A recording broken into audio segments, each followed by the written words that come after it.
Hello friends, welcome to story point. आज की कहानी चार दीपक की कहानी है। If you like my video please subscribe and hit the bell icon. चार दीपक आपस में बातें कर रहे थे। पहला दीपक बोला, मैं हमेशा बड़ा बनना चाहता था, सुंदर और आकर्षक घड़ा बनना चाहता था, पर क्या करूं, ज़रा सा दीपक बन गया।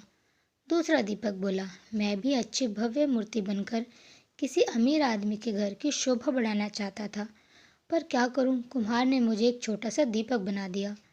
तीसरा दीपक बोला, मुझे बचपन से ही पैसों से प्यार है, काश मैं गुल्लक बनता तो हमेशा पैसों से भरा रहता, पर मेरी किस्मत में ही दीपक बनना लिखा होगा।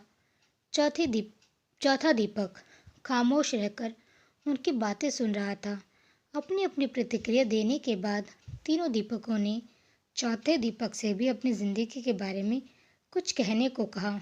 चौथा दीपक ने कहा, भाइयों, कुम्हार जब मुझे बना रहा था तो मैं बहुत खुश हो रहा था, क्योंकि वह मुझे बनाते वक्त बहुत प्रसन्न था। उसने जब मुझे बनाया तो मैं अपने जीवन के प्रति कृतज्ञ हो गया कि मैं एक बिखरी हुई मिट्टी से एक सुंदर दीपक बना जो अंधेरे को दूर करने का साहस रखता है। मैं वो साहसी दीपक हूँ जिसके जलते ही अंधेरा छूमंतर हो जाता है। मैं आभारी हूँ उस कुम्हार का जिसने मुझे ऐसा रूप दिया कि मुझे भगवान के सामने मंदिरों में प्रज्वलित किया जाता है। मेरी रोशनी में पढ़कर ना जाने कितने होनहार बच्चे आज बड़े बड़े ऑफिसर बन गए हैं और देश की सेवा कर रहे हैं।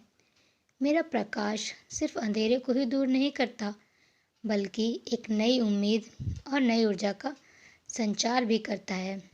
चौथा दीपक की बातें सुनकर अन्य तीनों दीपकों को भी अपने जीवन का महत्व समझ में आ गया। मोरल ऑफ द स्टोरी, अक्सर हम इंसान को जो मिलता है या जो हम में है उनसे संतुष्ट नहीं होते हैं और उन तीनों दीपकों की तरह अपने कुम्हार यानी ईश्वर से शिकायत करते रहते हैं। लेकिन अगर हम ध्यान से देखें तो हमारा जीवन अपने आप में बहुत महत्वपूर्ण है और हम जो हैं उसी रूप में इस जीवन को सार्थक बना सकते हैं। चौथे दीपक की तरह हमें भी जो है उसमें संतुष्ट होकर अपना सर्वश्रेष्ठ जीवन जीने का प्रयास करना चाहिए। Thank you.